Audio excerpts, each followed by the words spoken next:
Dobrodošli u Pagu. Hello everyone, this is Gio, your favorite ball flight attendant, and today I am in Pag Island. It's a place I visit often here in Croatia, and if you're curious about, I will just drop you some pieces of information. Croatia has actually more than 1,000 islands, but only about 100 of them are inhabited by people. This is one of them, which is called Pag, and what I have right behind me is a bridge, as you can see, that communicates the Croatian mainland with the island. For most of the islands, you actually need to board a ferry or some stuff like that in order to reach them. But in the case of Pag, and also in the case of another Croatian island which is called Kerk, you can just go by car over the bridge, and we will be exploring this beautiful island today together.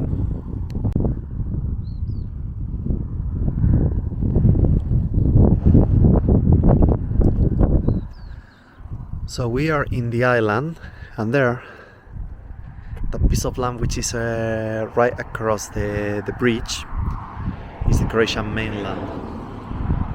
This island is actually divided in between two administrative regions within Croatia.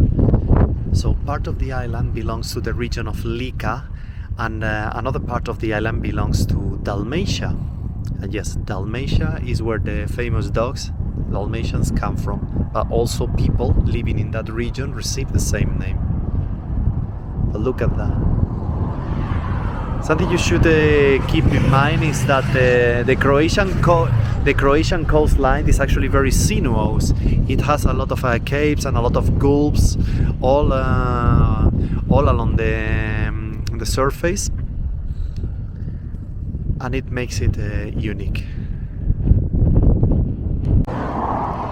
This area has actually nothing to do with the inner part of the country, because since now we are in the coast, the climate is clearly Mediterranean and is very dry.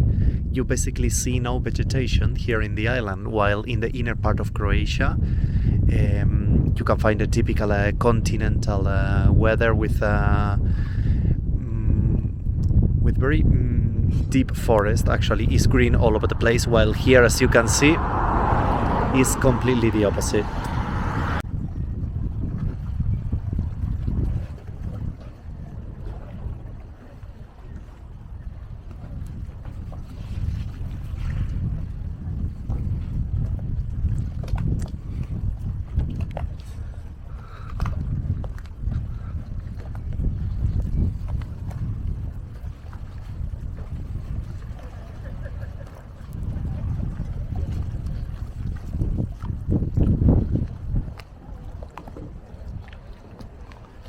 So guys, we are in the center of the old town here in Pag, so that you have the first clips of the city. This is probably the most iconic part of the town, which is the bridge, and it's actually very nice. You can actually go all the way up, just so that you have a better view and understanding. I like coming to Pag in this part of the year because you can escape the crowds, because this couple of months ago it would have been like a super crowded, but now there is barely nobody.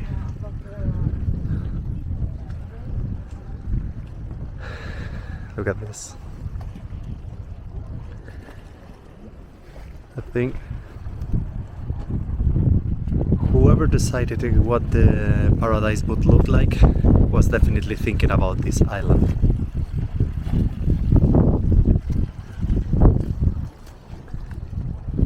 And it has everything. It has the sea, a beautiful town, good food, which we will taste later on, etc.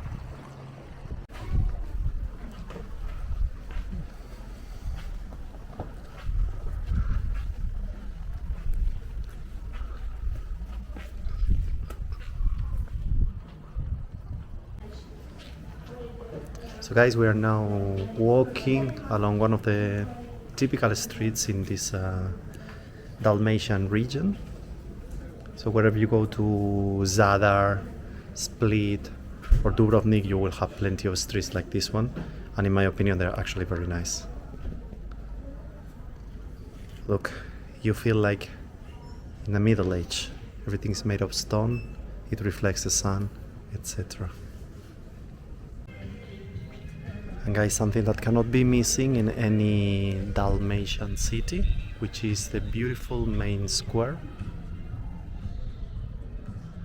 with of course a beautiful church. Have a look at this, guys.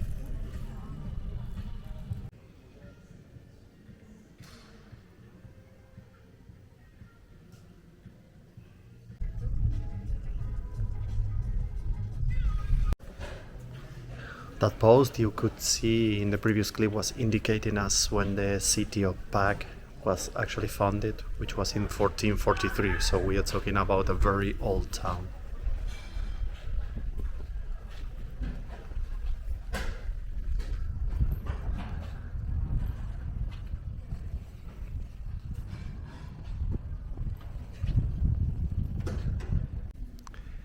You know, a very good thing about walking along these narrow streets is that you never know what you're going to find down the corner. So look at this. I was just walking along this narrow street and I found this beautiful church.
Despite the fact of Croatia being a very popular touristy destination, you need to keep in mind that in this country there are actually not too many sandy beaches. Most of the beaches are like the one you see right behind me, which are very rocky, which doesn't mean you cannot swim, because you can actually do it. The only thing is you will have to follow certain pathways that contain some more sand, or you can either jump from the rocks into the water, or what so many people do is actually renting boats to get into those reduced sandy beaches, or even jumping from the boat. Okay guys, we are now in Novalia, which is another town in the island of Pag, and we just ordered something for dinner, and these are our starters, which is a very nice prosciutto right in front of us. The Croatian prosciutto is actually very similar to the Italian one, so if you are into that stuff you will definitely enjoy. But if you ever come to Pag Island, something you definitely need to go for, which is what I have right here in front of me, is the Pag cheese, which is a sheep cheese, and it's very, very nice. Every single time I pop by the island, I always order it at the restaurant.